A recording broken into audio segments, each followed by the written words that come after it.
its yearly blitz.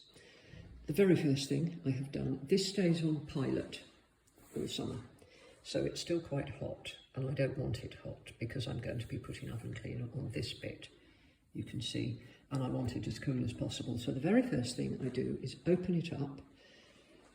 I take these rings off to cool, they'll be scrubbed. I've taken these doors off and washed them because, as you can see, because these doors are quite cool, they don't get baked on grease, so they're easy to clean and bring up to a sparkle. Then these are the insulated doors on the oven that are really hot. I've opened them long before I clean them. Let everything cool as much as possible. Ideally, I would use a paste wax on the inside of this, but I don't actually have one here. I thought I did, and some Brillo pads, but I don't have those either.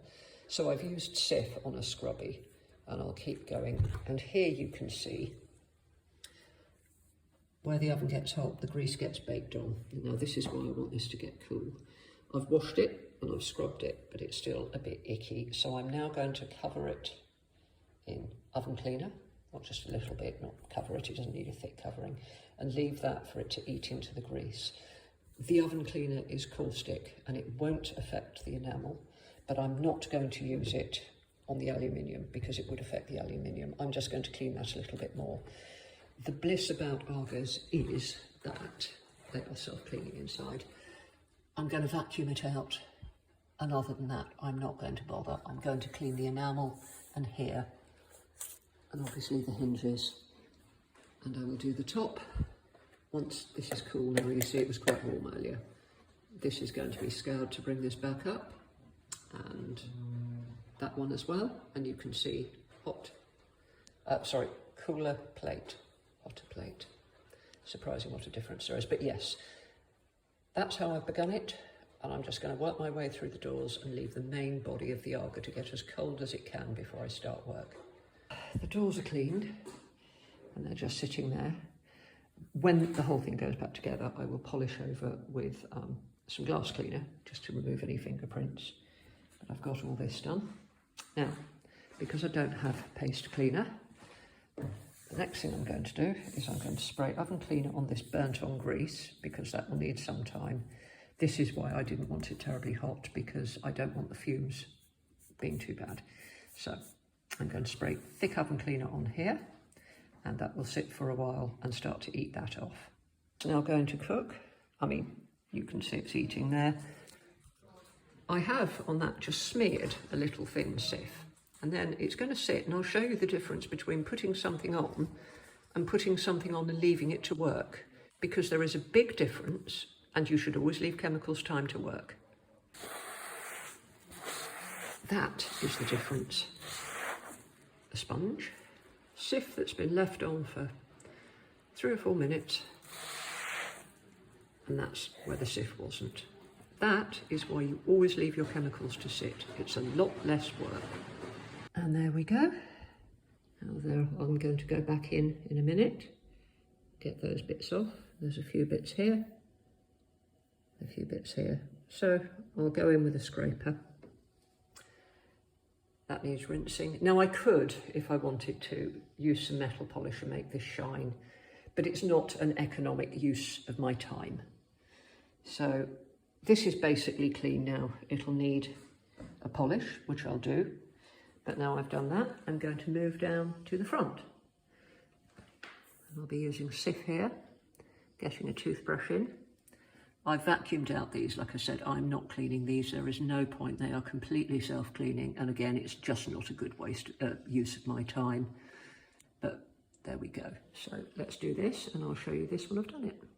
I can't video myself doing this because you need 3 hands. But this is where steam comes in.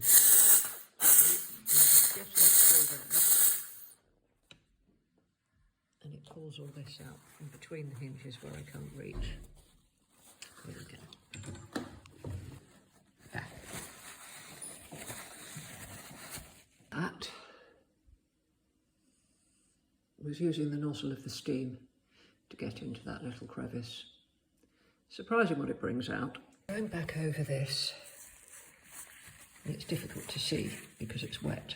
But the most reliable way to feel if you've got it clean is to feel it. See, I can feel some little lumps. And there you go. You see, even with rubber gloves. Don't use caustic without them, but yes, use your fingers and feel, and you'll feel if it's slightly uneven and rough. There's still grease on it, but that's pretty good. It's not perfect, but it's pretty good.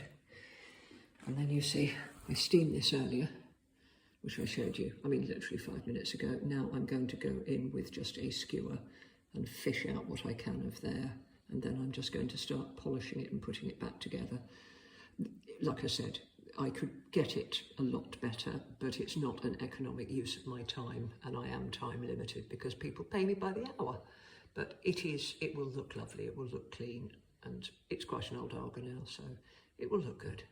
Right, I'm running low on time now. This has taken me about 2 hours so far, but now what I'm going to do is polish the top so that the top is kind of as finished. I might just jet a little bit of steam in there to get that clean. And likewise that one, but you do have to be careful because these are glued on, and if they pop up there's a screw underneath which would collect more dirt. After I've polished the top, then I'll put the doors on and polish down the front, but obviously if I get things dripping down the front it will mar and it's harder to polish up with the doors on. And then I shall, once all of that is complete, where's the glass cleaner? Somewhere else I was going to, I'll show you, but literally I'm just going to use glass cleaner because it nothing special, it just brings up a streak-free shine really quickly, and a microfiber cloth to buff the whole thing up, and then I will show you what it's like when it's done. And here we go, all done. See, all this is clean. There's a few marks here, but again, I have limited time. Now, if you do that to your Aga once a year when it's off, I think there are a few marks there, but some of them are chips and very old. If you do this every year to your Aga when it's cold, you will prevent the build-up here and here, and it will carry on for many, many years. This top was replaced about 7 or 8 years ago. The rest of the Aga's, 30, 40 years old. It's a gas one. This plate was renewed, and this is just the warming plate. It will be kept covered with a tea towel to avoid scratching because they're aluminium plates and very soft. But you see, once it shines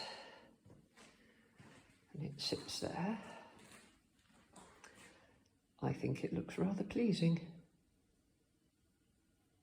And that's that for another year. Then just wiping and keeping generally clean, and it'll get a wipe down, when I do the kitchen, and a little bit of glass polish on the front, but that's its yearly bath.